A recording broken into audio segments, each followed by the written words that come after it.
So this is the conclusion of topic 12, negotiation. So we've learned a lot over this topic, but one thing we didn't go over was the myths of negotiation. And there's four real big ones. So one of them is great negotiators are born. No, that is just so wrong. You know, great negotiators prepare for their negotiations. They're very meticulous in their obtaining their homework, developing their tactics, and they invest in their skills. This might be going to classes. This might be practicing negotiation. This might be just reading books on negotiation. There's so much out there on negotiation. I mean, you can find so many YouTube videos, books, podcasts. There's just everything is out there. So you never want to stop learning. And as you develop in your skills, you will be a great negotiator. So, and great negotiators take risks. This is, just so wrong. If you do your homework, then you know what risk you can take and what you shouldn't take. The risks are so many out there that the first couple times you negotiate, some of these risks are going to jump up and bite you in the butt.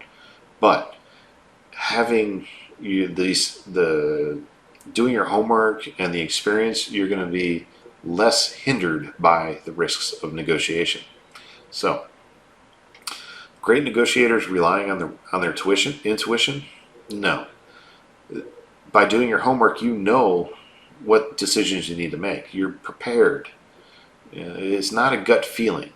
So, if you're going to negotiate for a house or a car, go to Kelley Blue Book for a car. Look at the sales prices of homes in the area and compare it.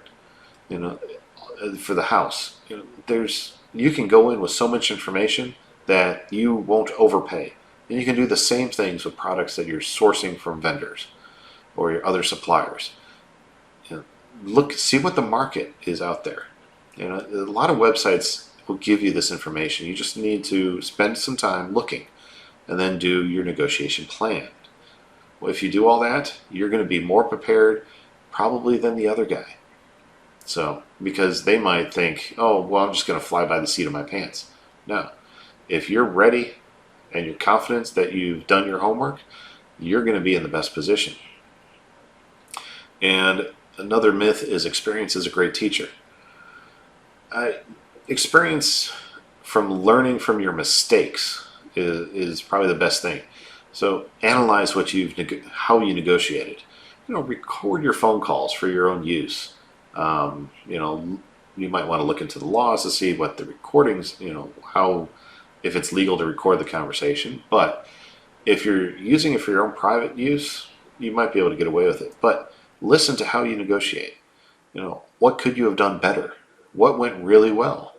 What needs a lot of work? What doesn't need a lot of work? All these different aspects.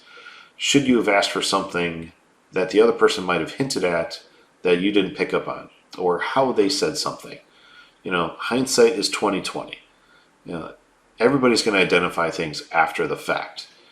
But if you can talk to, let's say, somebody who's a more senior negotiator, that might be something to do is have them sit in and give you some feedback after you negotiate. It's your negotiation, so you're in charge of it, but listen to the feedback of others. So these myths of, the negotiators are born, negotiators take risks, rely on intuition, experience is a great teacher. All four of these are just wrong.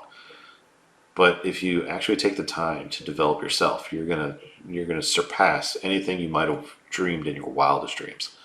So I hope Chapter 12 or Topic 12 was a great inspiration to you to get into negotiations. Everybody negotiates, but it's just how frequently they do it. So I like to negotiate. I don't do it very often, but it's a skill that we need to learn. And depending on where you are in the world, negotiation is expected, and that people expect to get the counteroffers. If you go and are a tourist in Cancun and you go to one of the markets in Mexico, they may say, "Oh, this hat is $10," but you might be able to negotiate that down to 5. Yes, they will take your $10, not a problem. But what is their reserve value? You might be able to get that hat for $2, whatever the case may be. So negotiate, practice, and you will become so good at it that you'll be a force to be reckoned with. So, like I've said in other videos, let me know how I did on these, and if you have any questions, send me an email. All right, thanks.